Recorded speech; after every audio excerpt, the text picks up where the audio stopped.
देखिए,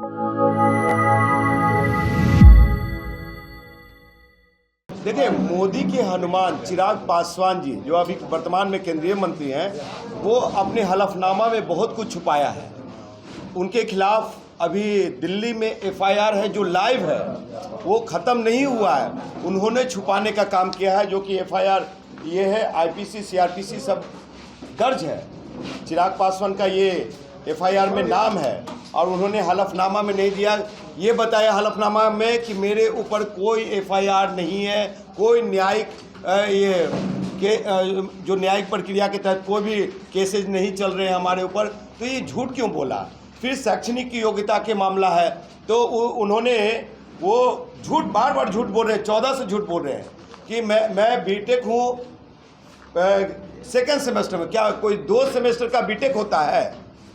ये बताएं चिराग पासवान। छोड़ दिए होंगे।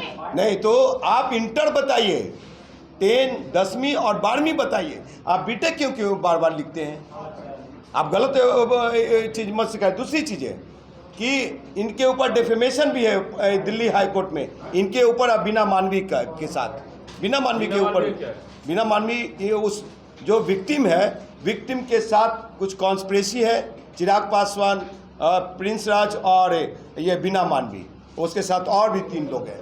तो बहुत कुछ मामले हैं। वहाँ अपने हलफनामा में 80 एकड़ ज़मीन भी छुपाया खगड़िया का इन लोगों ने, जो सारे पेपर में हम आपको पेपर फैक्ट्स दिया है आप लोगों को। कोई भी नहीं, अगर इतना ही है तो चिराग पासवान आ करके कहें कि जो जितने भी एलिगेशन हमने लगाए हैं वो झूठा है, बेबुनियाद है और इंजीनियर राजकुमार पासवान के ऊपर मैं डिफेमेशन करूंगा।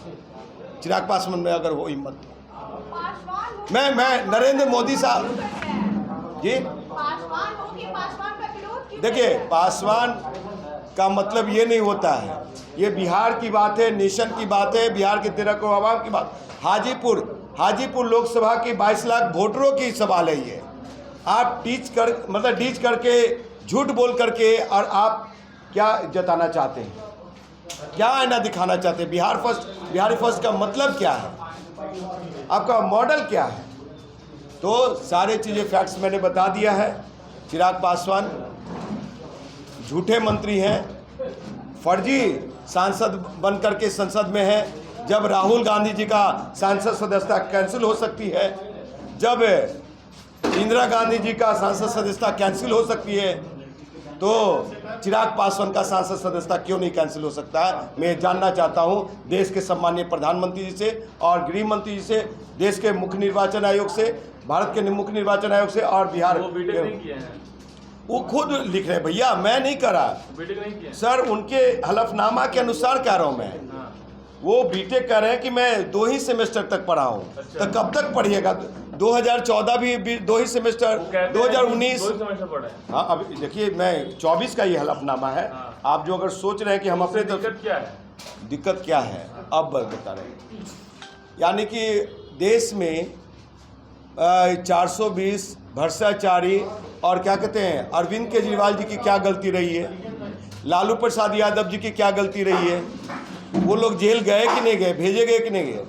यानी कि नरेंद्र मोदी के सरकार में जितने लोग हैं भ्रष्टाचारी, वो गंगोत्री के जल से शुद्धिकरण कर दिया जा चुका है, ये मान लें।